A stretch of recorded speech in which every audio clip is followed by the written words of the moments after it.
Oh, we'll roll into Big Dog. Oh, no, dude. You know it's coming already. Dude, so it's crazy. You see the things on his nose. You saw a fellow hog rider, freaking Brandon, at our local bicycle ride and then what does he do? He shows up straight with put it on, dude. I think you need it, man, for this interview. I wish I knew where it was at, but I don't even know where it's at. Pressure's on. How are we feeling? Good. How are you feeling, man? You're back on a Harley-Davidson. You've never ridden one, actually. So that was a good question to start with. Indian for so many years, to a KTM, now on a Harley-Davidson. What are the vibes like, and what's the biggest change going from a KTM to a Harley? Shoot, vibes are all time, right? Yeah. So we went fastest, which is cool. You were? Yeah, we snuck, I didn't even know that. We snuck that one out. No way. We went 8/10 quicker from one session to the next. What? Yeah, we'll talk about that later. We're not going to give deets in front of the cameras, right. but special tire or whatever, I don't know. Sauced up. Yeah, we're going to not talk about it. Shout out Mees, miss you, bud. Anyway, yeah. I think he's retired. He's retired, but... Yeah, so KTM here is a little bit of a handful, and the XG is the furthest thing from that. I can ride it really hard, and yeah, we're doing good. You feel good? Feel great. I see the mustache game is coming in strong. You keep cutting that thing in, or are you trimming? I've been trimming, I want it to grow in thicker because yours is nice as well, but mine is super beige. There's a chance we see a Just for Men kind of like plug around here just because of the color could use a little bit of shade, but it's all good. And then, you've had a big off season. You did a half marathon. You put up a pretty solid time there. Dude, what's it been like in the off season? I know we're kind of go with a little bit light here. How was the half marathon? You didn't really talk about it publicly, but we kept that on the DL. Didn't want to push it too hard because there's a lot of stuff that people don't love. But yeah, off season was all time. Cycling, running, moto, just vibing, a little bit of golf. Yeah, we feel good, man. I think that if this doesn't work out, I'm going to be on a bicycle racing here soon. I'll be probably heading to Europe. Whatever. The numbers are getting pretty big for those that know about the cycling, but Brandon just told me his FTP. Let's just say that your boy might be heading to Europe because he's got a lot of power. But anyway. Let's kick it back a little bit serious here.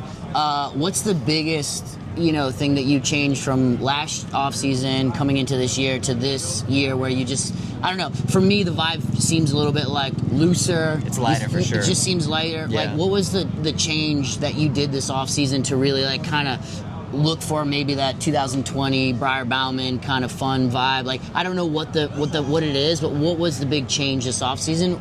And was there, or was it just a couple tweaks?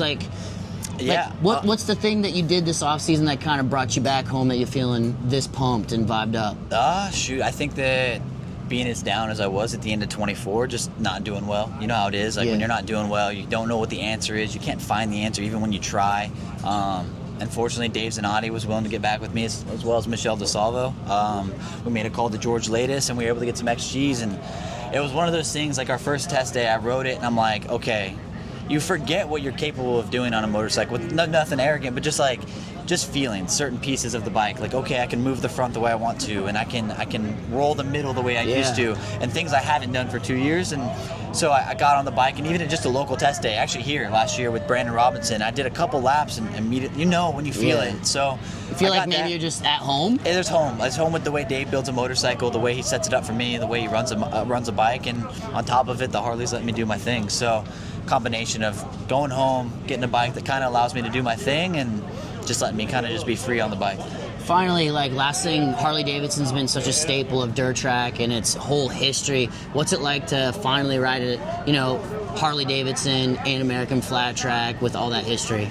So it's funny, I was obviously Indian for a long time and never really saw it, but just from Daytona when I got on the bike, and we had success right away, right? We arguably could have won 2 races our first weekend, and just the vibe from the crowd, like people coming by and being like, hey man, it's good to see Harley back up front fighting for a win, you know what I mean? And I believe wholeheartedly right now, if Jared Mees was here, or if he was at Daytona, we would have beat him at Daytona, and we could possibly. It's a statement. He's not good at Daytona. Okay. He knows that. Dude, so I'm gonna ride that one. All right, man. This is a different racetrack. I don't know about that, but we could at least fight. Okay. We could at least fight. So. It just feels good to kind of see people excited about it. Things have been stalemate on that side for a really long time. Yep. A few people got excited about the KTM success when we had it, which was rare, but to see just immediately the bar and shield, people just fired up. So I'm here to fire people up. I love it, man. Dude, good luck tonight, and hopefully it works out. And, We'll see. You know, just throw it down. Yeah, we're here for it. All right, see you.